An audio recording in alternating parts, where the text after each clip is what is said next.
All right, everyone. In the wake of the James O'Keefe Project Veritas expose on Pinterest's political bias, they were being biased explicitly within their company against Christians, especially, but also people who had like perceived conservative or libertarian views. This is more explicit. In some cases, it's just a bias by these platforms against independent creators. Like if you're creating a bunch of political stuff and you're not a priority creator, it doesn't matter if you're a commie or a liberal or if you're on the far right on YouTube, you're still getting algorithmically demoted because priority creators inevitably will be in front of you in the search results. And you won't be in related searches as often as they are. And you won't be recommended, you won't be up next, you won't be trending because of the nature of the conversation you're having. It doesn't matter from what perspective unless you've been hand chosen by YouTube. So yeah, sorry, Holt or progressive voice, like you get fucked too by that. But on Pinterest, it was more explicit. Like with their autocorrect, sort of to suggest what you should be typing for. If you typed in like Islam or something like that, or Hinduism or something, it would autocorrect. But it wouldn't for Christianity, and certain Christian groups were banned under the auspices of their TOS against porn. And so there's a massive bias at Pinterest, and they scrambled immediately, and they attacked, Project Veritas, got them suspended temporarily. And then Timpoole now has done a video on it. Link in the description to the edition that's on BitChute, because it got taken off YouTube, and I still think it's not there. What happened is he made a video on the topic, and I guess because he used screenshots of the article because he was giving a readout, it was taken down for I believe a privacy violation. Now, who filed the privacy violation here? Was it Pinterest or was it the individual being exposed as in part responsible for this bias? Who was it who filed the complaint? Was it the whistleblower? I don't think it was the whistleblower. I don't think it was the dude who got fired from Pinterest. I think it was Pinterest. I think Pinterest decided to get the video taken down, and as Timpoole has explained, this is very important. Most people don't know this. They've never had a privacy complaint filed. Like, all of my videos are explicitly just me talking for a reason. Nobody can ever file a privacy complaint against me, because I'm the only person that appears in the video. But if you're like Timpoole, or you're like many other people who analyze things, and you use infographics, screenshots, that you can point to and read through and stuff. If you do any of that fancy schmancy editing shit that I can't be bothered to do, you can get nailed for that. People need to understand. The problem is that YouTube has not really provided a function for counter notifications. So if you get hit with a privacy complaint, YouTube is just presuming your guilt, and it's very, very difficult to get that strike removed. Timpoole has no choice but to take to Twitter and talk to Team YouTube on there to try to get it reversed, because there's no actual on-site function to fight it. There's no appeal process, which is, a huge oversight on YouTube's part. I realize that it would be difficult because, the privacy complaint thing has been misused anyway. It's funny because in some cases people have put out shit about me, and I've had a legitimate reason to file one, and I get auto-notified by a bot that it was manually reviewed and then denied like within 10 seconds. And it's like, I know a human didn't review it because a human couldn't have formulated the email and watched the video that fast. And so, you have to use workarounds in order to just go after offending content. Legitimately offending content.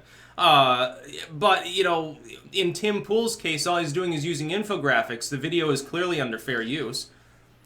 Privacy complaint. Whose privacy? What, the CEO of Pinterest?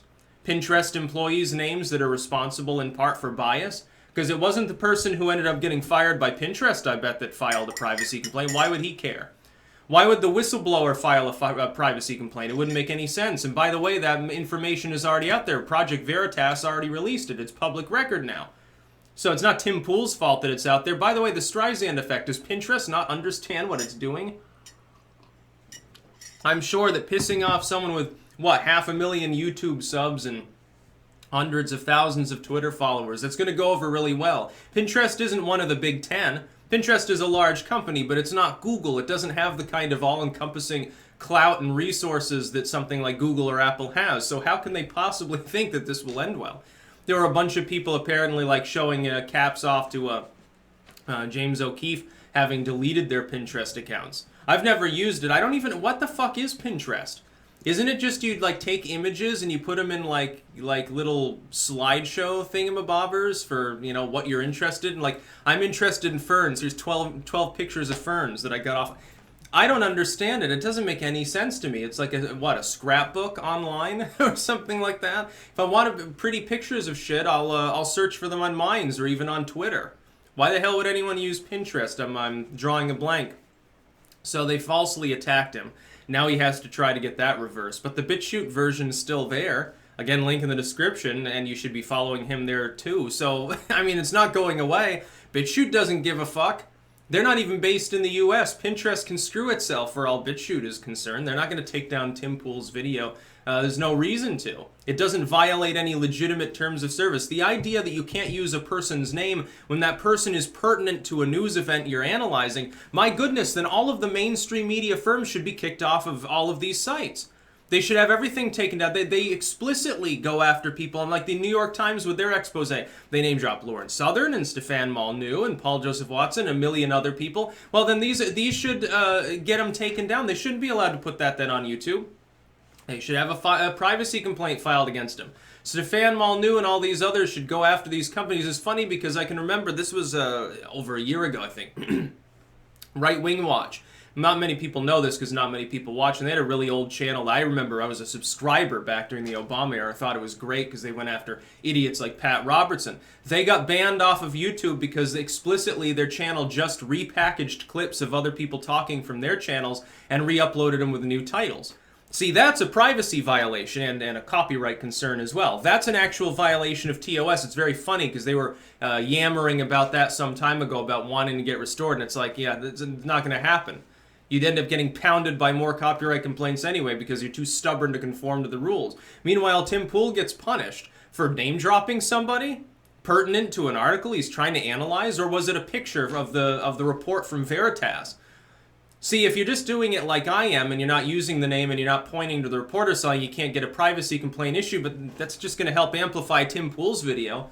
I hope it really takes off. I hope it gets 100,000 extra views because we're talking about it right now. It's crazy to think that Pinterest, again, Pinterest of all places, to be politically active, Pinterest of all places. Yes, again, that site that I guess has something to do with posting cat pictures, fundamentally. Or pictures of vintage dresses and rhinestones and like ferns and shit like that. Here's the category for old pre-1950s cans of lubricant oil. And here's my vintage I guess I can do one for these wall hangs. Okay, I could get big on Pinterest. Here's my vintage bamboo wall hangs from the 80s or the late 70s. Wow. Really, really thrilling. And by the way, you can make a career off of that. Probably somebody does, I'm sure. Just fucking use Instagram or Minds or Twitter or go back to Facebook or something like that. That's about all. Peace out.